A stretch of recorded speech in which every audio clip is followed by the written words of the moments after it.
Alright guys, Fula coming to you with another video. Shout outs to the whole LDVC. If you like this video, please feel free to like the video. And if you want to subscribe to the channel, please feel free to do that as well. So in this video, it's been a while since I've done a product review.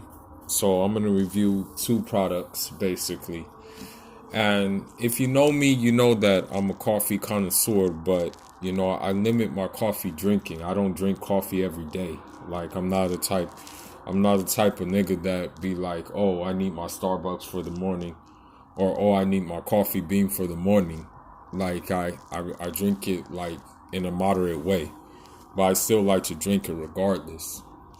So with that being said, I was always used to basically using a coffee maker, like a traditional coffee maker, and even using the espresso machine where you basically just make espresso shots.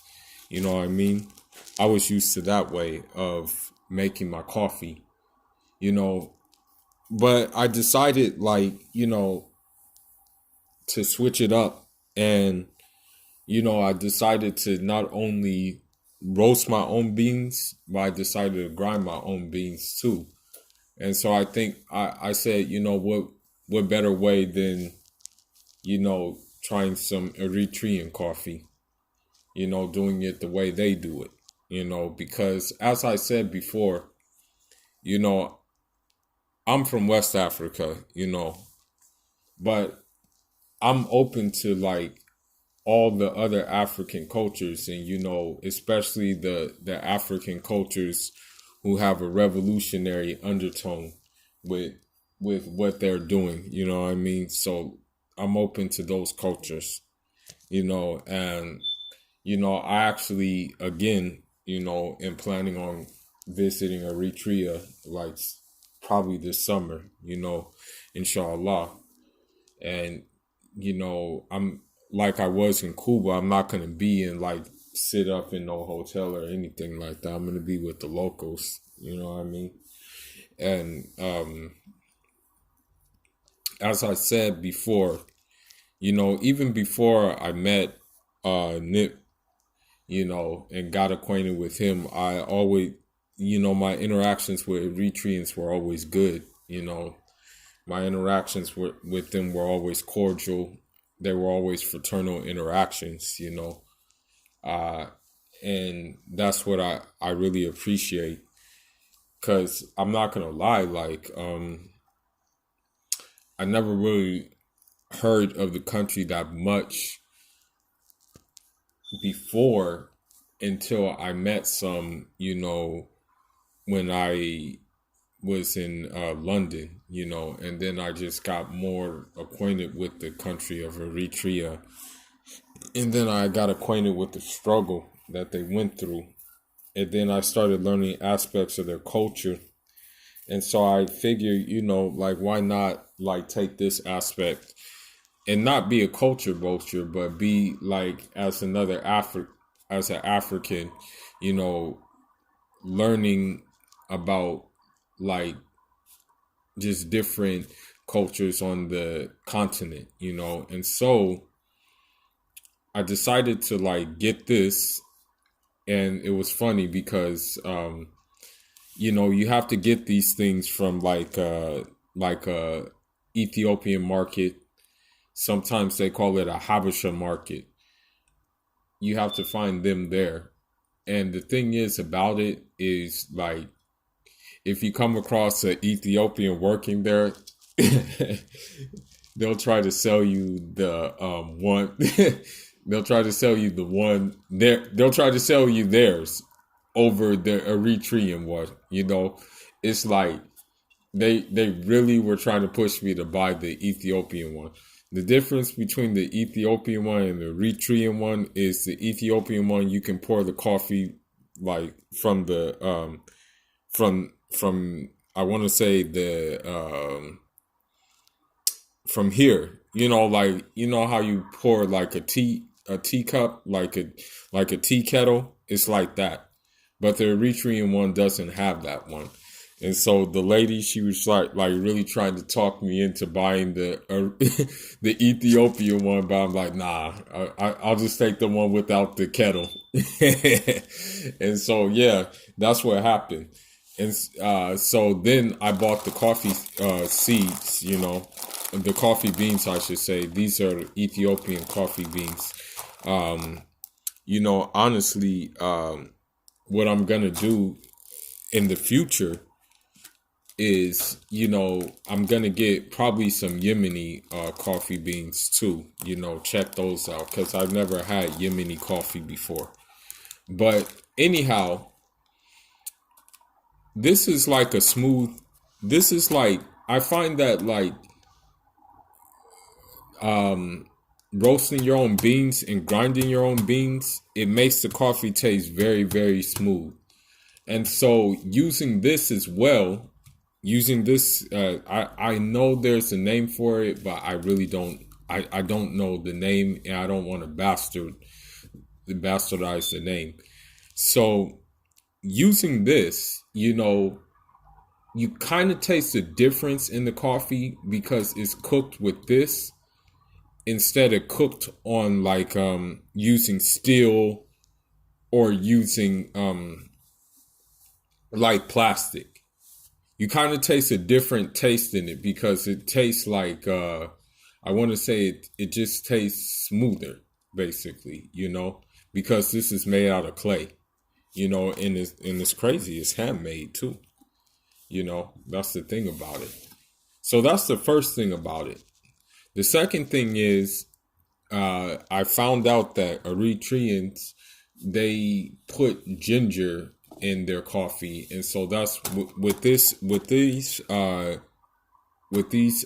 beans, the ginger does make it hit off. It gives it even a more spicy, kind of smoother taste, and I'm a fan of it.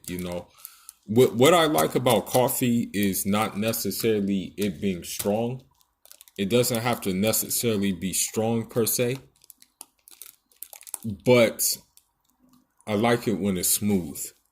It can be dark and smooth, and I'm all for it, And so, with this thing, I can say that I am now gonna probably use use like all my coffee in this thing because I just like how it tastes with the clay. It's funny because the lady, she was trying to get me to get the other one that has the little kettle that come out, and she's like, you have to watch out because the water will boil and overboil and boil over. And so I said, no problem, I'll just keep the eye on the coffee to make sure it doesn't do that. But anyhow, man, that's all I got.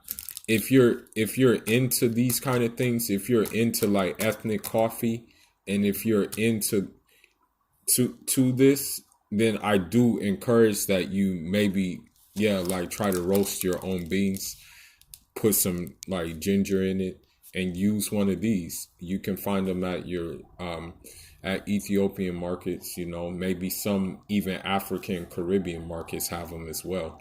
And they're not that expensive. I think I paid I didn't pay that much for this one. I know I didn't pay that much for this. It wasn't over $20, put it that way.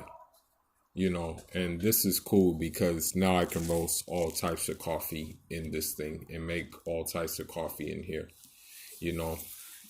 Perhaps maybe I'll do a video one day demonstrating how you do the coffee, on this thing. But I'm still improving.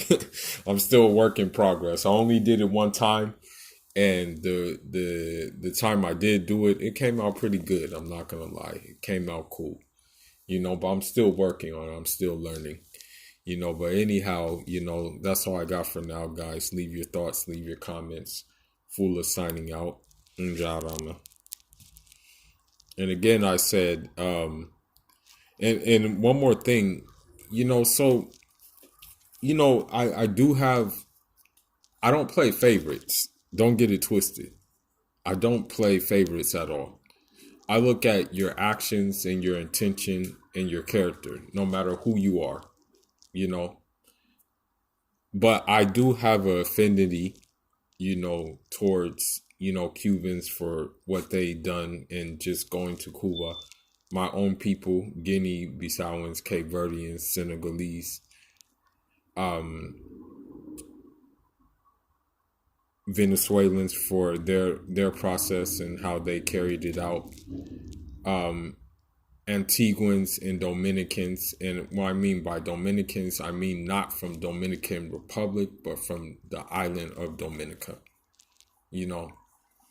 and again, Eritreans, because because as I said before, I'm a radical, and I'm not saying that all of them are like that, but I can tell that, like, because of their country's history and because of where their country's going, that shapes how they are, like, as a people. And, because of that, they just are kind of, they're the same people, don't get it twisted. They're the same people around their neighbors and stuff like that, but they're just distinct in how they go about themselves. And I think a lot has to do with the fact that their countries are going against the grain.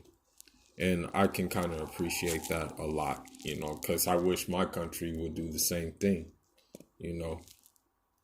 I wish my country would, like, finally wake up and smell the coffee and realize that we can do for self. But anyway, that's another video in itself. Again, leave your thoughts, leave your comments. Fula signing out. And Jada.